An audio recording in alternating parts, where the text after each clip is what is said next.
Hello friends, welcome to my channel again. તમે જો નવા હોય તો પ્લીઝ સબસ્ક્રાઈબ કરી દેજો અને લાઇકનું બટન પણ ક્લિક કરી દેજો અને બાજુનું બે બટન ક્લિક કરી દેજો અને મારા કોન્ટેક્ટમાં રહેજો. ચલો આપણે છોલે ભટુરે આજે બનાવીશું. મેં કાબુલી ચણા પલાળેલા છે 5 થી 6 કલાક. જો રાત્રે કરવાના હોય તો સવારમાં 5 થી 6 કલાક પલાળી દેવાના અને મોર્નિંગમાં કરવાના હોય તો નાઇટમાં પલાળી દેવાના. મેં કાબુલી ચણા લીધા છે, એની અંદર મીઠું નાખીશ. પછી આ ચાની પોટલી બનાવેલી, જો તમારી પાસે ટી બેગ હોય તમે એ યુઝ કરી શકો છો. મારી પાસે નથી તેથી હું એની ચાની પોટલી બનાવીને અંદર એડ કરી છે. પછી એને બોઇલ કરી દઈશું અને 5 થી 6 વિસલ વગાડીશું.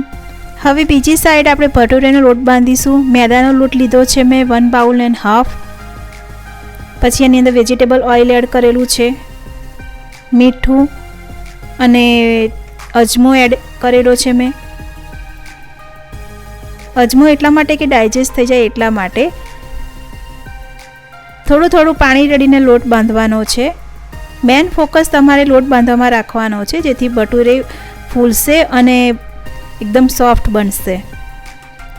આવી રીતના સ્લોલી લોટ બાંધવાનો છે. ચણા બફાય ત્યાં સુધી આપણે આ લોટ બાંધી દઈશું. આવી રીતના મસળવાનો છે લોટ. તમે લોટ જેટલો મસળશો એટલા ભટુરે ફૂલશે અને સોફ્ટ બનશે.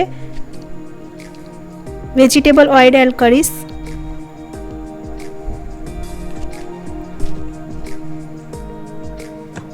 આવી રીતના મસળવાનો છે વધારે.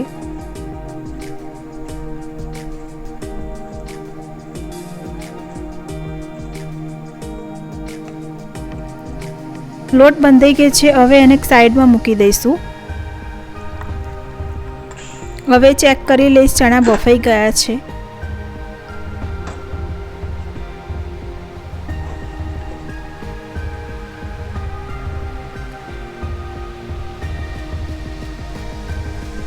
આપણે જે ચણાની પોટલી બનાવી હતી એ તે બહાર કાઢી લઈશું.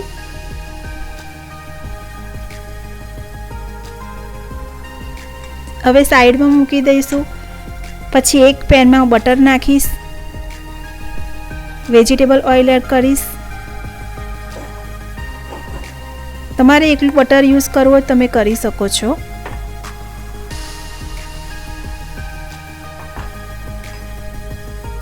રાઈ,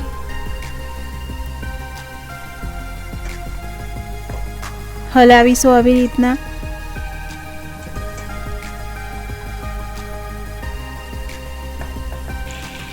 ક્યુમિન સીડ એડ કરીશ, જીરું જોઈતું હોય એ પ્રમાણે. લીલા મરચાં આદુની પેસ્ટ અંદર એડ કરીશું. હિંગ એડ કરીશું. હિંગ ના ખાતા હોય તો સ્કીપ કરી શકો છો. મેં ઓલરેડી લીલા મરચાં અને આદુની પેસ્ટ બનાવીને રાખી હતી, એ મેં એડ કરેલી છે અંદર. બરાબર હલાવીશું. હવે હું આ કરી મસાલો એડ કરીશ જે ગાર્લિક ઓનિયન વગરનો છે.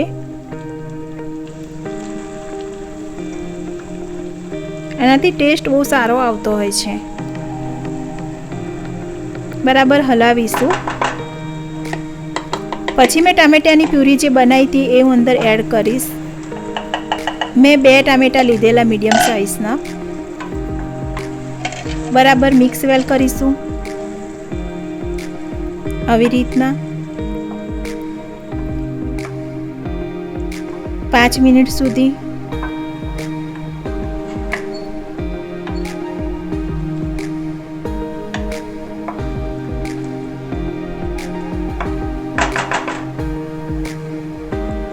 ધાણા જીરું પાવડર, લાલ મરચું પાવડર, હળદર, મીઠું ટેસ્ટ પ્રમાણે.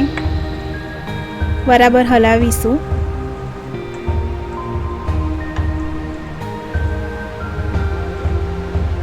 તમે છોલે ભટુરેમાં ડુંગળી કે ઓનિયન ખાતા હોય કે લસણ ખાતા હોય તો તમે એનો મસાલો એડ કરી શકો છો છોલે ભટુરેનો.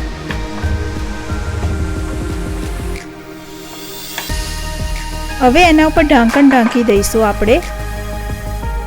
5 મિનિટ સુધી એને કૂક થવા દઈશું.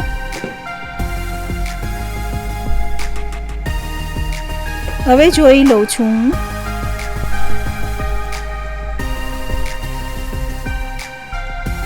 આવી રીતના તેલ છૂટે ત્યાં સુધી આપણે એને કૂક થવા દેવાનું છે. આપણે જે ચણા બાફેલા મૂક્યા હતા એ હવે હું એડ કરીશ એની અંદર.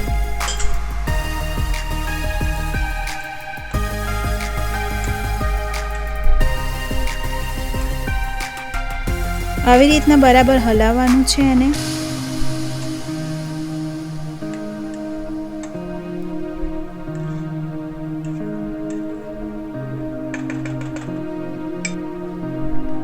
લાલ મરચુંનો પાવડર, ચણા બાફેલા હતા એમાં જે પાણી વધ્યું હતું એ હું એની અંદર એડ કરીશ, બીકોઝ એમાં ટેક્સચર થોડું સારું આવતું હોય છે, ફ્લેવર થોડું સારું દેખાતું હોય છે, એમાં ટેસ્ટ પણ સારો આવતો હોય છે. તમારે જો વધારે ગ્રેવી જોઈતી હોય તમે વધારે પાણી એડ કરી શકો છો.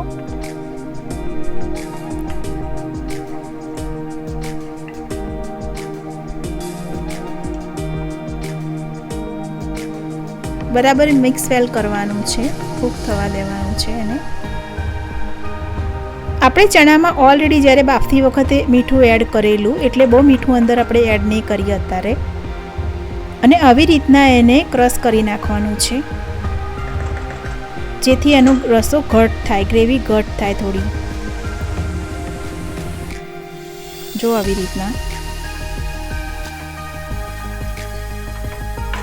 આ રેસીપી તમે ઘરે જરૂરથી ટ્રાય કરજો. હવે એને ઢાંકણ ઢાંકી દેવાનું છે 5 મિનિટ સુધી, 5 થી 6 મિનિટ સુધી. હવે તૈયાર છે, જોઈ લઈએ. આવી રીતને એને ઉકળવા દેવાનું છે.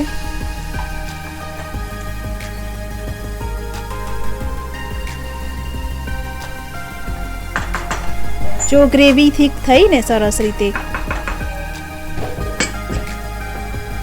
મીઠું એડ કરીશ હવે, બીકોઝ પહેલાં ઓલરેડી મેં એડ કરેલું હતું બાફતી વખતે, તે માટે.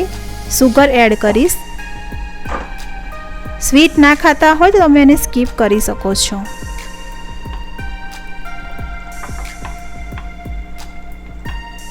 જો થયા ને સરસ. તમે ઘરે જરૂરથી ટ્રાય કરજો આ રેસીપી અને શેર પણ કરજો તમારા ફ્રેન્ડ્સમાં. તમે લસણ ડુંગળીવાળા ખાતા હશો એ પણ ભૂલી જશો ફ્રેન્ડ્સ, એવો આનો ટેસ્ટ છે. આવી રીતને એને ઉકળવા દેવાનું છે થોડી વાર.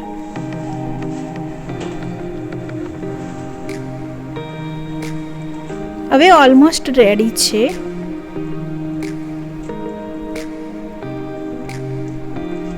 તમે કમેન્ટમાં મને જરૂરથી બતાવજો કે આ રેસીપી કેવી બની છે, અને મારા કોન્ટેક્ટમાં જરૂરથી રહેજો ફ્રેન્ડ્સ. જો આવી રીતના એને ઉકળવા દેવાની છે થોડી વાર.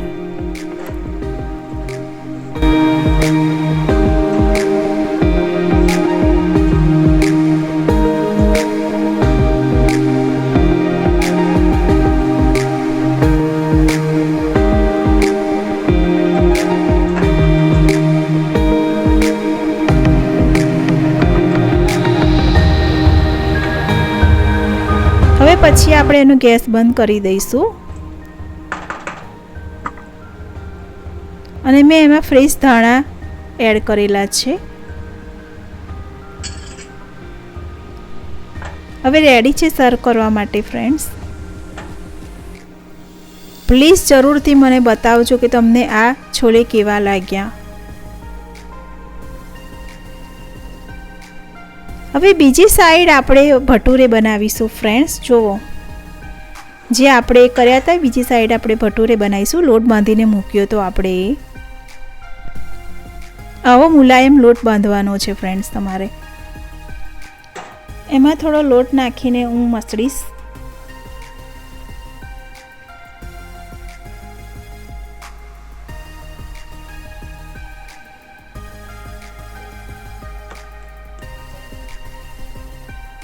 ભટુરે માટે હવે હું લુઆ બનાવીશ.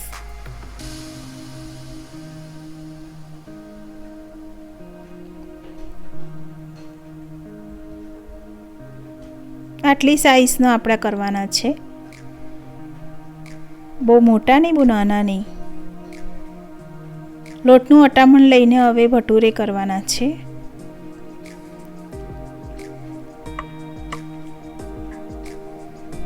બહુ જાડી નહીં કે બહુ પાતળી નહીં, એવી રીતને વણવાની છે એને.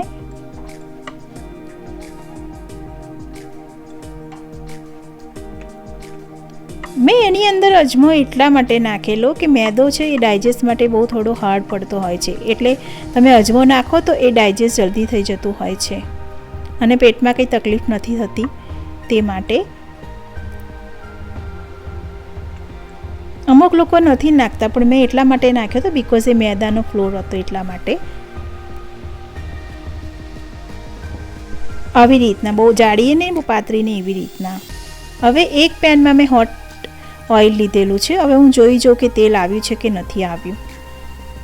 હવે આવી ગયું છે. હવે હું એની અંદર એડ કરીશ ભટુરે.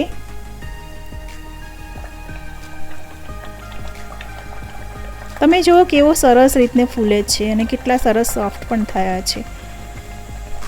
આ એક સિક્રેટ છે કે મેન તમારે લોટ બાંધવામાં જ છે. લોટ તમે જો બરાબર મસળશો તો ભટુરે બહુ સોફ્ટ અને બોલ જેવા ફૂલશે, દડા જેવા. જો સરસ થયા ને એકદમ દડા જેવા. જો આવી રીતના. અને એવું પણ નથી કે એકદમ ચિંગમ જેવા ચવડ થવા, એકદમ સોફ્ટ ને સરસ રીતે એકદમ ટેસ્ટી પણ અને સોફ્ટ એકદમ થયા છે ફ્રેન્ડ્સ.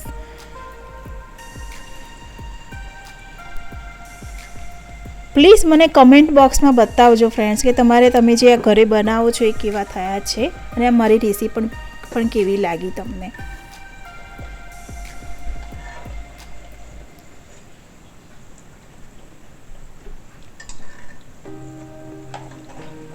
હું તમને વેરી સ્મોલ થિંગ બતાવું છું ફ્રેન્ડ્સ વિડીયોમાં. જો આવી રીતના આપણે એક પછી એક બધા કરી દેવાના છે.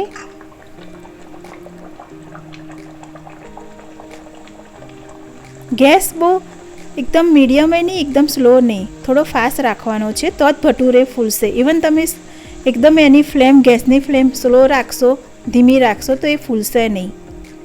એ તમારે ખાસ ધ્યાનમાં રાખવાનું છે. જો થયા ને દડા જેવા. જો કેટલા સરસ થયા. પ્લીઝ મને કમેન્ટમાં બતાવજો કે તમારા ભટુરે તમે જે ઘરે બનાવો છો કેવા થયા છે અને મારી રેસીપી પણ કેવી છે. જો આવી રીતના. હવે રેડી છે ફ્રેન્ડ્સ શેર કરવા માટે. પ્લીઝ સબસ્ક્રાઈબ કરજો મારી ચેનલને અને શેર પણ કરજો અને મને મારા કોન્ટેક્ટમાં પણ રહેજો.